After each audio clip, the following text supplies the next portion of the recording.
video anterior abordamos la distribución de probabilidad trinomial, bueno, un caso particular de ella, y ahora veremos cómo podríamos aplicarlo para modelar preferencias electorales.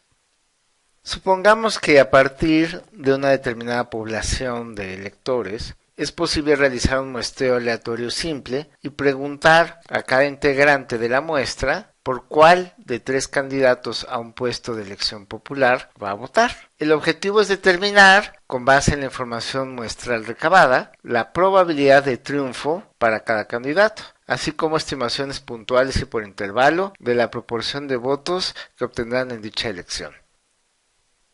El modelo trinomial que vimos en un video anterior es un caso particular de la distribución de probabilidad que se conoce como multinomial, con 3 parámetros en este caso particular y con el parámetro discreto igual a 1. La interpretación que en este caso le vamos a dar a cada uno de estos 3 parámetros, pues es justamente la proporción de votos que cada uno de los 3 candidatos va a obtener en la elección y que queremos estimar o hacer inferencias sobre dichas proporciones con base en la información muestral y aplicando el enfoque bayesiano de la estadística. Recordemos también que estos parámetros pues representan, al ser proporciones o representan probabilidades de que la gente vote por ellos, pues tienen que ser probabilidades estrictamente positivas las 3 y además la suma de estas 3 proporciones debe de ser igual a 1. Esto significa que basta con que modelemos la incertidumbre sobre 2 de los 3 parámetros, porque el tercer parámetro pues se puede expresar en términos de los otros 2. Por ejemplo, podemos prescindir de θ3 porque θ3, despejándolo de esta ecuación, pues sería igual a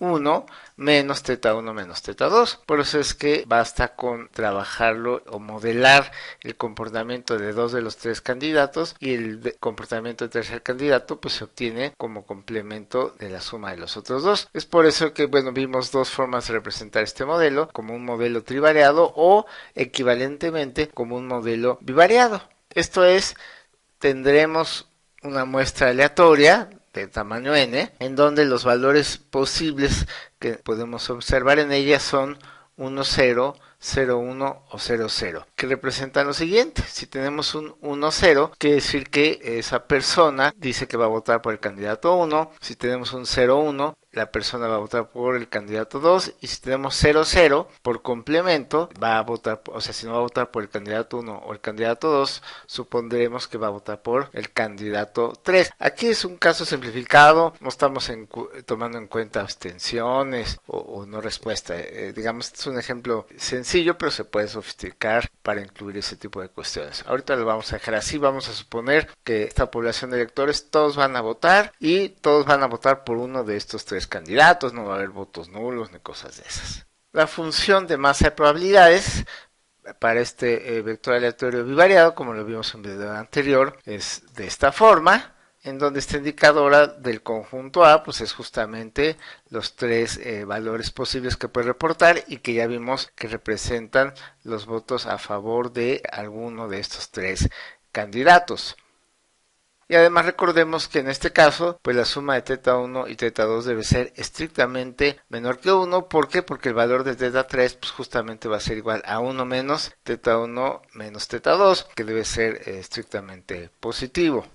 Recordemos también que el espacio paramétrico, en este caso para el vector de parámetros θ1 y θ2, pues es este subconjunto del cuadrado unitario. Recordemos que si bien θ1 y θ2 representan probabilidades que pueden tomar valores en el intervalo abierto 0,1, dada esta restricción que tenemos de que θ2 debe ser menor que 1 menos θ1, pues la recta 1 menos θ1 es justamente esto que está acá. Entonces este es el espacio paramétrico, es decir, el conjunto de valores admisibles para el vector de parámetros θ1 y θ2. Y requerimos una distribución de probabilidad a priori que modele nuestra incertidumbre con base en algún tipo de información a priori, pero debe de tener soporte justamente en este espacio paramétrico. Y ya en un video anterior vimos que un modelo que puede ser conveniente y flexible es la distribución de probabilidad Dirichlet. ¿Por qué? Porque justamente tiene por soporte, en el caso bivariado, este espacio paramétrico, que es justamente lo que queremos modelar. Y además tiene la ventaja de ser familia conjugada para este caso particular del modelo trinomial que estamos trabajando. Esto es, si utilizamos una distribución a priori Dirichlet, pues la distribución a posteriori, dada ya la muestra observada, es decir, D representa ya esa muestra observada, también va a ser una distribución de probabilidad Dirichlet, pero actualizando los parámetros alfa 1, alfa 2 y alfa 3 con información muestral, que básicamente es sumarle a cada parámetro el número de votos, bueno, no de votos, sino de manifestaciones a favor de cada uno de los tres candidatos, ¿no? Si la suma de las XK fue la muestra aleatoria, cuántos dijeron que van a votar por el candidato 1 y así sucesivamente. Nos interesa estimar la probabilidad de que gane cada uno de los candidatos con base en esa información muestral. Es decir, aquí vamos a suponer que va a ganar el candidato pues que tenga más votos, sin importar qué porcentaje. No hay un porcentaje mínimo, ni estamos estableciendo que puede haber segunda vuelta si no alcanzan cierta votación. Aquí supondremos que gana el que más votos obtenga en la elección. Entonces queremos estimar la probabilidad de que gane cada uno de los tres candidatos con base en la información muestral. Este evento, el evento G que estamos dando GI, significa o se puede expresar de la siguiente manera: que el máximo de estos tres parámetros, que recuerden representan la proporción de votos que obtiene cada uno de los tres candidatos, sea justamente igual a teta sub i. Por ejemplo, vamos a suponer que queremos analizar el evento de que el candidato 2 sea el que gane. Esto lo podemos expresar como que el máximo entre teta 1, teta 2 y teta 3 sea exactamente igual a teta 2. Esto se va a cumplir si y solo si ocurren estas dos condiciones. Si para que teta 2 sea el máximo, pues se requiere que teta 2 sea mayor que teta 1 y además que teta 2 sea mayor que teta 3 simultáneamente. Esta condición la podemos reescribir de la siguiente manera: esta queda igual, pero recordemos que teta 3 es igual a 1 menos teta 1 menos teta 2, y luego en esta desigualdad la podemos reexpresar, es decir, este valor que está aquí como menos teta 2 puede pasar acá sumando, entonces nos queda 2 teta 2 y luego el 2 divide a 1 menos teta 1, entonces nos queda esta condición que tenemos acá, se ve de esta forma. Entonces estas son las dos condiciones que debe de cumplir teta 2 respecto a teta 1 para resultar ganador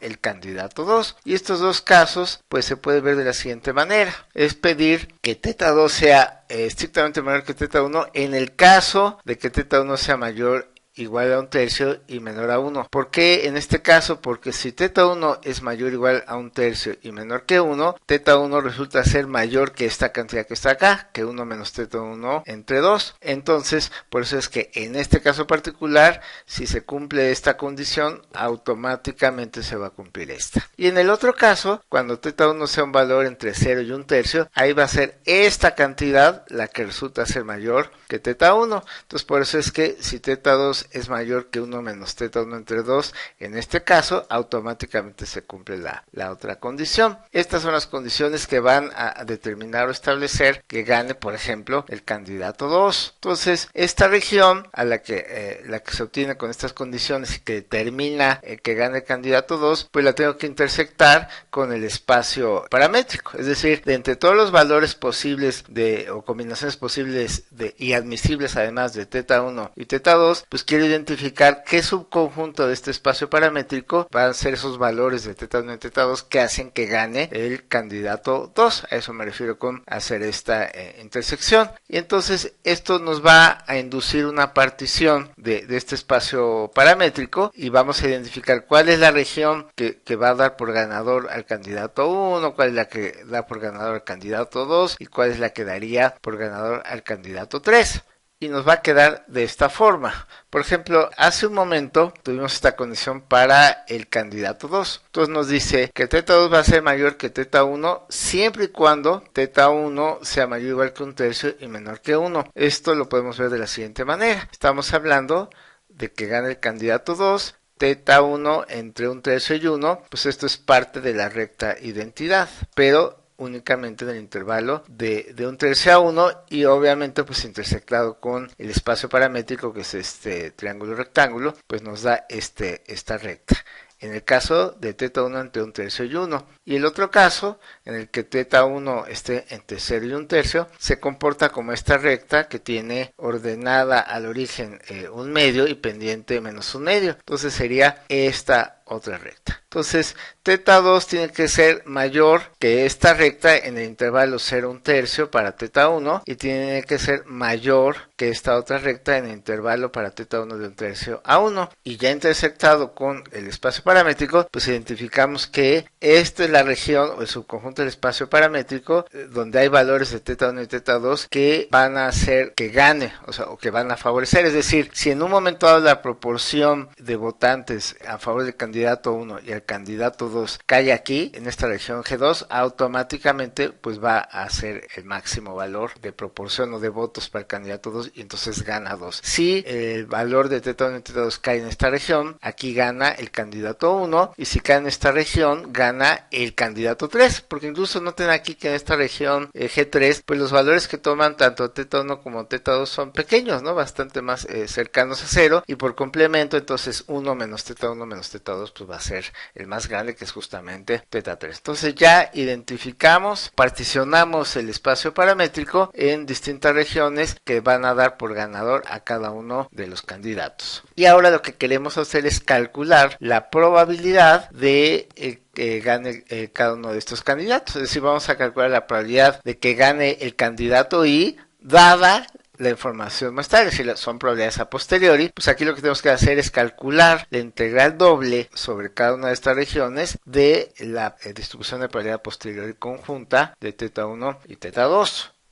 Si elegimos como distribución a priori una uniforme, pero sobre este espacio paramétrico, en este caso pues tendríamos una densidad constante en 2. ¿Por qué? Porque el área de este triángulo rectángulo pues es justamente un medio. Entonces área un medio por altura 2 pues ya me da un volumen 1. Entonces así ya tendría yo una densidad uniforme sobre el espacio paramétrico. Que en este caso diríamos, bueno, ¿por qué usaría una uniforme? Bueno, pues si quiero asignar, digamos, las mismas probabilidades a cada uno de los candidatos, no quiero favorecer a ninguna región en particular, pues esta podría ser una opción. Y de hecho si se verifica, si ustedes hacen los cálculos, pues en un momento dado calcular esta integral, pero ya no con esta posteriori, sino con una a priori uniforme, pues va a ser igual al área de cualquiera de estas regiones multiplicada por la altura. Y si hacen los cálculos, pues la probabilidad a priori para cada una de estas regiones sería 2 veces por el área de esa región. Y bueno, ustedes lo pueden verificar fácilmente y se van a dar cuenta que cualquiera de estas tres regiones tiene área 1/6 multiplicada por 2 va a dar 1/3. Es decir, a priori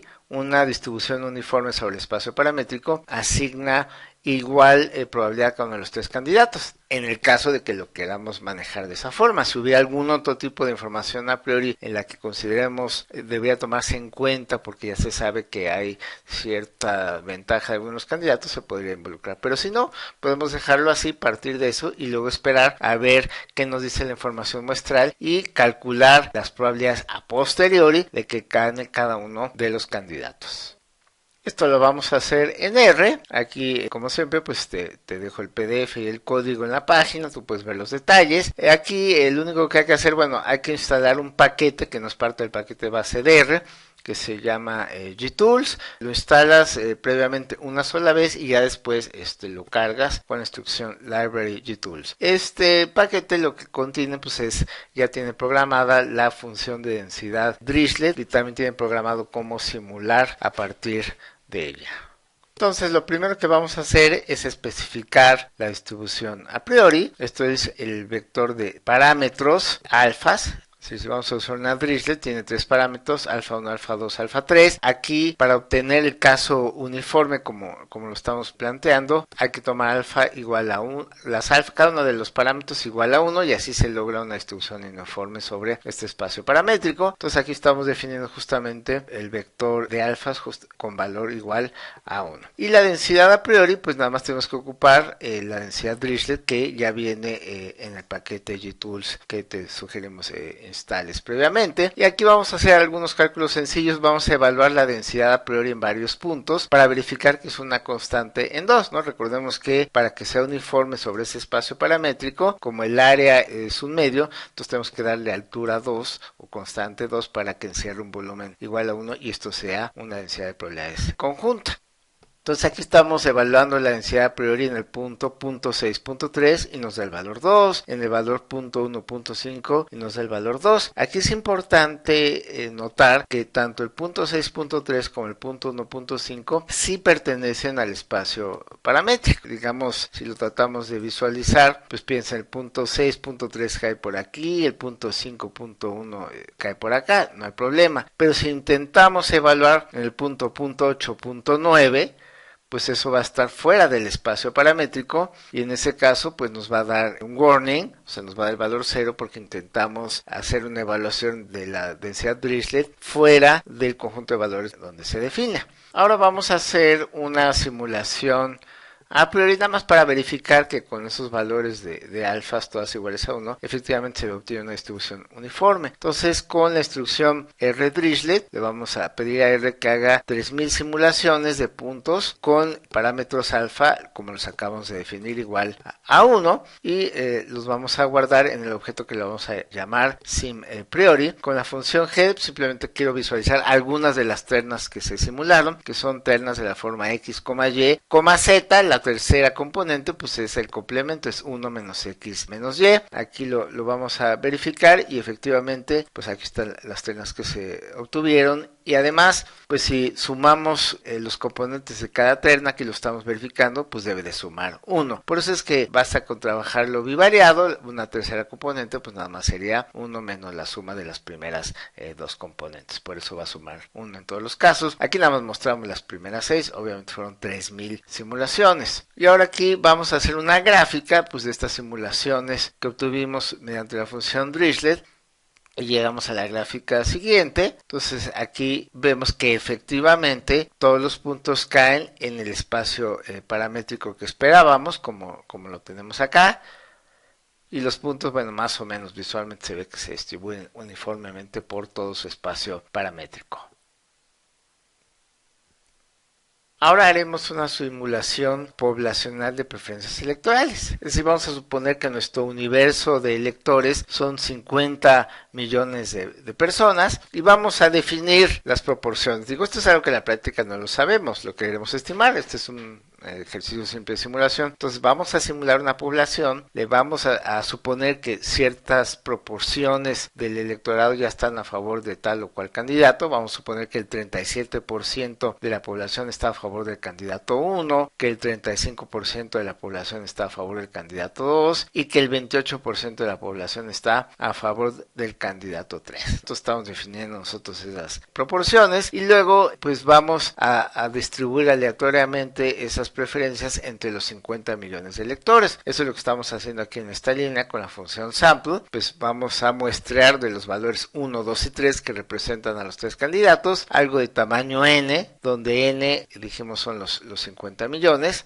Entonces vamos a obtener una muestra con reemplazo de tamaño n, de tamaño 50 millones, a partir de los números 1, 2 y 3, de acuerdo a las proporciones que acabamos de fijar de 37%, 35% y 28%. Entonces ya lo guardamos en este objeto que le llamamos votos. Y bueno, vamos a visualizar las preferencias de algunos electores, ya que hicimos esta distribución. Y vean, pues aquí hay 1, 2, 3. Es decir, cada uno de estos números representa un votante y el número nos dice por cuál de los candidatos va a votar. Entonces ya nos inventamos, digamos, una población de electores. Aquí simplemente estamos con esta distribución verificando que las proporciones quedaron como esperábamos. Estamos haciendo un conteo de cuántos unos, cuántos doces y cuántos treces tenemos y lo dividimos entre la población total y pues nos dan las poblaciones pues muy parecidas a lo que queríamos, ¿no? Aproximadamente 37% para el candidato 1, 35% para el candidato 2 y aproximadamente 28% para el candidato 3. Entonces, aquí está nuestra población hipotética. En la práctica, pues esto no lo sabemos, esto es lo que quisiéramos saber. Ahora vamos a hacer como que no sabemos cómo están las preferencias en la población y vamos a hacer un muestreo aleatorio simple, como ocurre en las elecciones, ¿no? Que hay empresas que se dedican a hacer estudios de opinión, salen a la calle, le preguntan a la gente al azar, bueno, con técnicas adecuadas de muestreo, por supuesto, y bueno, pues se les va a preguntar a un subconjunto pues bastante más pequeño que la población total, se les va a preguntar por quién van a votar y con base en esa información muestral pues vamos a querer hacer inferencias sobre el resultado de la elección. Entonces vamos a hacer ese muestratorio simple, que aquí lo podemos hacer porque todo lo estamos haciendo en la computadora, y aquí pues lo que hicimos fue definir una función que le llamamos muestreo y que su objetivo es pues justamente obtener una muestra de tamaño n minúscula a partir de esta población que acabamos de construir, y vamos a hacer 3000 simulaciones de la distribución a posteriori ya una vez ajustada. Recordemos que la distribución a posteriori es una Dirichlet, entonces una vez que sepamos en nuestra muestra observada cuántos dicen que van a votar por el candidato 1, 2 y 3, podemos especificar la distribución a posteriori y luego ya podemos simular, por ejemplo, para visualizar, más que nada vamos a simular la posteriori porque va a ser más sencillo visualizar por dónde se ve que están las preferencias por uno y otro candidato. Entonces eso es lo que hace esta función, no quiero entrar a todo el detalle, pero básicamente es lo que acabo de comentar, y lo que se van a hacer es generar gráficas con simulaciones a posteriori, ya habiendo ajustado la información a priori o habiendo combinado la información a priori con la información muestral recabada, y lo vamos a hacer con 3 distintos tamaños de muestra. Primero vamos a suponer que tomamos una muestra de 50 personas. Digo, 50 personas sobre una población de 50 millones, pues es muy poco en proporción a la población total. Pero aún así, vean ustedes ya lo que obtenemos con la información de esa muestra. Aquí ya lo que hicimos fue ajustar la distribución a posteriori con base en la información muestral y simular a partir de ella. Vean ustedes que ya no me hace una simulación uniforme sobre todo el espacio paramétrico. Eso era al inicio. Recuerden que usamos una distribución de probabilidad a priori uniforme, es decir, no se le dio preferencia a ningún conjunto de valores. Digamos que sería una distribución que pretende no influir o aportar nada a priori, sino que los pone a todos de inicio con las mismas posibilidades y luego ya pues con la información muestral pues a ver qué regiones de este espacio paramétrico se van favoreciendo. Y bueno, lo que obtenemos ya con una muestra tamaño 50 pues es que la distribución a posteriori ya empieza a concentrarse en algún subconjunto del espacio paramétrico. Aquí se ven las 3 regiones que mencionamos hace rato, en las que se divide. Recuerden, esta región de acá es la región que va a dar por ganador al candidato 1, esta es la del candidato 2 y esta es la del candidato 3, y esto es justamente lo que tenemos aquí. ¿Esto cómo lo debo interpretar? Pues aquí no hay una definición clara acerca de quién va a ganar. O sea, lo que me está diciendo es que la densidad posteriori se comienza a concentrar en este subconjunto del espacio paramétrico. De este lado estamos haciendo un close-up, pero bueno, lo que sí podemos ir viendo es que la densidad está más concentrada en la región del candidato 1, esto es esta región G1, pero eso no descarta al candidato 2, ¿no? O sea, digamos, la cantidad de puntos que cae en cada región nos da idea de la probabilidad de que gane uno u otro candidato. Entonces, esto ya nos va diciendo que, bueno, como que se va viendo con esta muestra tamaño 50, que empieza a haber más probabilidades para el candidato 1, este es el candidato 2 y el candidato 3. Recordemos cuáles son las proporciones de la población que nosotros creamos, que dijimos era 37% para el candidato 1, 35% para el 2 y 28 para el 3, es decir, la pelea va a estar cerrada entre los candidatos 1 y 2, y eso ya se empieza a notar aquí, aún en una muestra tan pequeña como tamaño 50, pues que el asunto está peleado entre el candidato 1, que es esta región, el candidato 2 y el candidato 3, pues ya desde aquí se empieza a ver que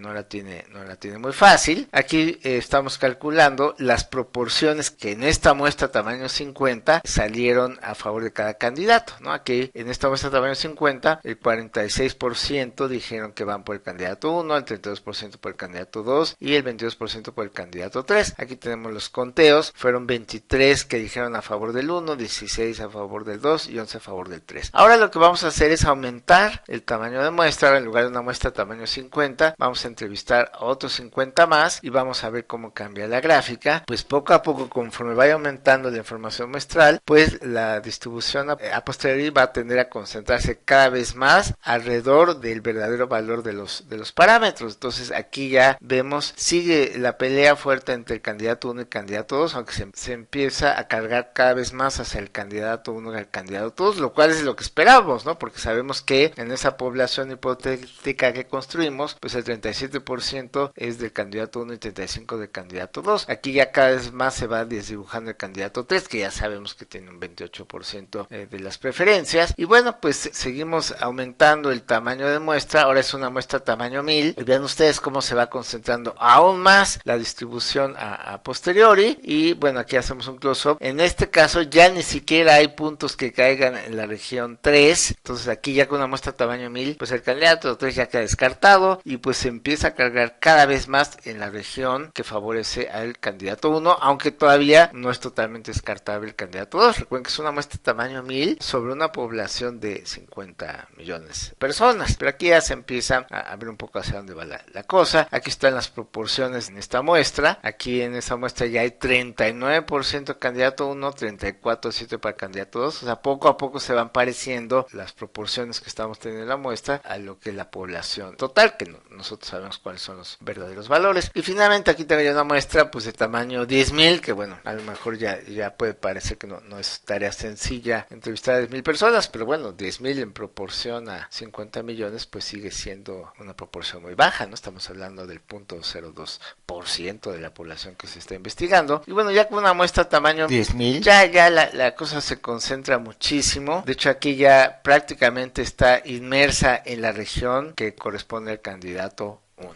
Ahora vamos a estimar, que nos propusimos desde un principio, estimar las probabilidades de que gane cada candidato con la distinta información muestral.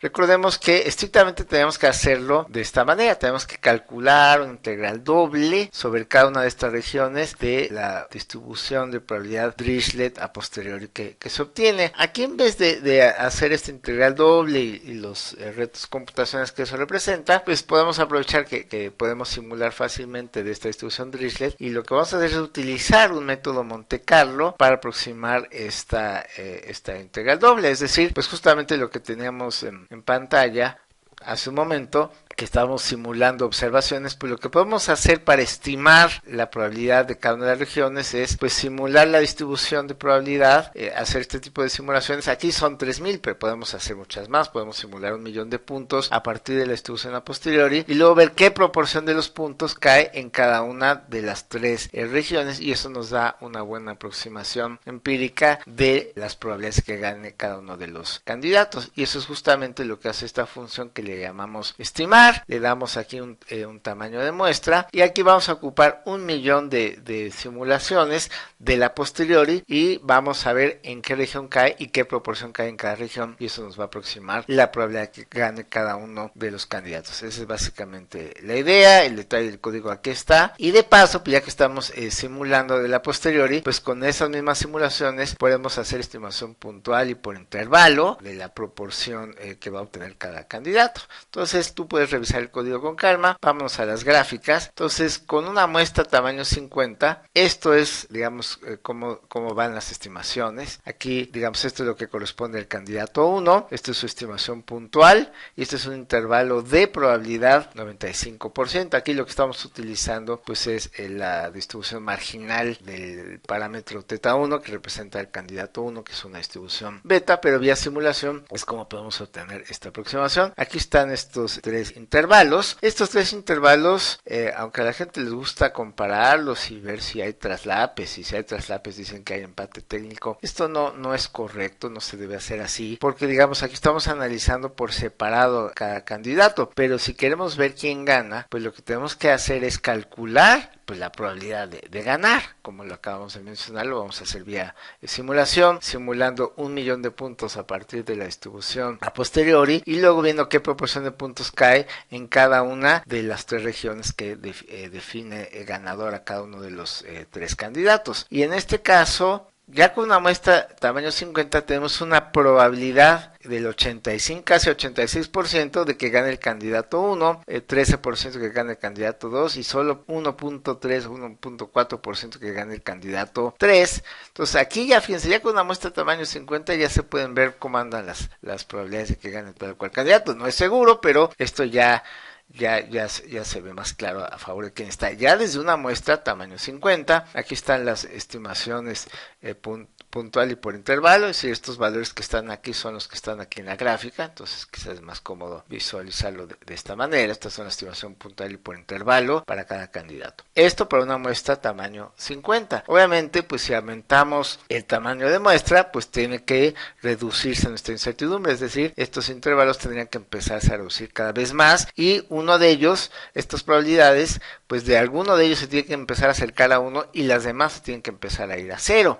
Acuérdense que a priori utilizamos una a priori que le daba 1/3 de probabilidad inicial a cada candidato, pero ya con una muestra tamaño 50, pues ya se modifican las probabilidades y ya empiezan a verse muy a favor del candidato 1, como era de esperarse, porque así simulamos la población. Pero vamos a ver cómo cambian estos números y estas estimaciones puntuales y por intervalo. Si aumentamos ahora la muestra de tamaño 50 a tamaño 100, la gráfica la tenemos aquí más abajo, aquí están las estimaciones, no sé si alcancen a notar que los intervalos son un poquito más estrechos que con tamaño 50, lo cual es de esperarse, pues tenemos más información, disminuye nuestra incertidumbre acerca de los resultados y luego las probabilidades cambian. Vean, con tamaño 50 estaban de 0.85, 0.13, 0.01. Ahora con una muestra tamaño 100, esas probabilidades, vean ya cómo se modifican, aumenta aún más las probabilidades de que gane el candidato 1, ahora a 91%, la del candidato 2 se baja a 8.4% y la del candidato 3 pues ya está por abajo del 1%. Y luego si aumentamos el tamaño de muestra a 1000, vean ustedes, ya quedan unos intervalos de longitud mucho más pequeña, a esta estimación puntual por intervalo, y vean ustedes las probabilidades, ¿no? Pues ya con una muestra tamaño 1000 ya tenemos una probabilidad de casi 95% que gane el candidato 1, ya solo el 5% que gane el candidato 2 y pues el candidato 3 ya prácticamente queda desdibujado. Y por último, pues si ocupamos ya una muestra tamaño 10.000, pues ya las estimaciones por intervalo pues ya quedan intervalos ya muy cercanos a su estimación puntual y lo más importante y lo que queríamos era pues ya la probabilidad de que el candidato no sea el ganador pues es 0.999, ya algo muy cercano a 1, del candidato 2 pues ya es algo muy cercano a 0 y la de 3 ya de plano pues nos da algo ya muy pequeño. Esta fue una sencilla aplicación del modelo trinomial para estimar probabilidades de que candidatos que compiten en una elección puedan ganarla. Además de poder hacer estimaciones puntuales y por intervalo, pero finalmente una elección, pues más que las proporciones que van a obtener los candidatos, pues si lo que más interesa es quién va a ganar, pues entonces para qué nos desgastamos en hacer estimaciones puntuales de esos porcentajes. A lo mejor eso les interesa a los analistas, pero lo más importante que es quién va a ganar, bueno, podemos mediante el enfoque basado en la estadística hacer estimaciones de las probabilidades de que gane tal o cual candidato.